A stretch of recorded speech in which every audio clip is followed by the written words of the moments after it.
গরু খাসি কোনোটাই নয়, এটা কিন্তু ব্রয়লার মুরগির কলিজা। সো হ্যালো এভরিওয়ান, আসসালামু আলাইকুম। কেমন আছেন সবাই? আল্লাহর রহমতে ভালো আছেন, সুস্থ আছেন।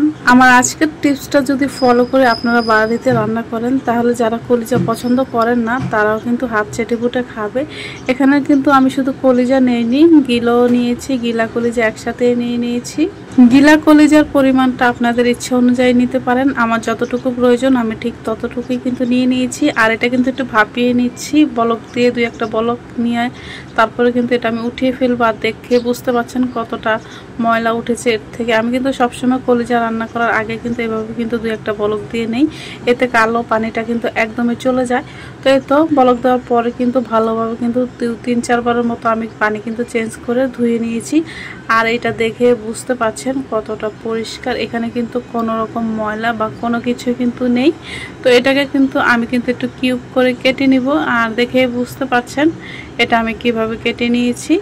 এখন চুলায় কিন্তু একটা প্যান বসিয়ে দিয়েছি আর দিয়ে দিয়েছি সয়াবিন তেল পরিমাণ মতো। আর এখন দিয়ে দিচ্ছি পেঁয়াজ বাটা। এখানে কিন্তু 3 চামচের মতো পেঁয়াজ বাটা ছিল। এটাকে কিছুক্ষণ একটু ভেজে নিয়েছি। ভেজে নেওয়ার পর 1 চামচ দিয়ে দিয়েছি আদা রসুন বাটা আর 1 চামচ হলুদের গুঁড়া দিয়ে আবারও একটু তেলের সাথে ভেজে নিচ্ছি। তো কিছুক্ষণ ভাজার পর কিন্তু স্বাদ মতো দিয়ে দিচ্ছি লবণ, আর এই তো স্বাদ মতো মরিচের গুঁড়া, আর দিয়ে দিচ্ছি 1 টেবিল চামচ টমেটো সস। এটা কিন্তু হাতে বানানো টমেটো সসটা আর কি, ফ্রোজেন করা ছিল ফ্রিজে। আর এই তো 1 কাপ পরিমাণ কিন্তু পানি দিয়ে দিয়েছি। এখন মশলাটাকে কিন্তু কিছুক্ষণ একটু কষিয়ে নিব। কষিয়ে নেওয়ার পর কিন্তু এখন আগে থেকে যে কলিজাগুলো আমি কেটে রেখেছিলাম সেগুলো কিন্তু দিয়ে দিব। আর গাইস, কলিজা কিন্তু কাটার পরও কিন্তু আমি দুবার ধুয়ে নিয়েছিলাম ভালোভাবে। এখন কলিজাটা একটু নাড়াচাড়া করে 1 চামচ দিয়ে দিচ্ছি জিরা ধনিয়ার গুঁড়া, আর এই তো হাফ চামচের একটু বেশি দিচ্ছি গরম মশলার গুঁড়া। তো এখন এটাকে ভালোভাবে কিন্তু একটু কষিয়ে নিব। আমি কিন্তু আর কোনো রকম মশলা এখানে ইউজ করব না, যা মশলার ইউজ করা সব কিছু কিন্তু এখানে দেওয়া হয়ে গিয়েছে। আপনারা যারা গোটা মশলা ইউজ করেন তারা কিন্তু 2-1টা গোটা মশলা ইউজ করতে পারেন।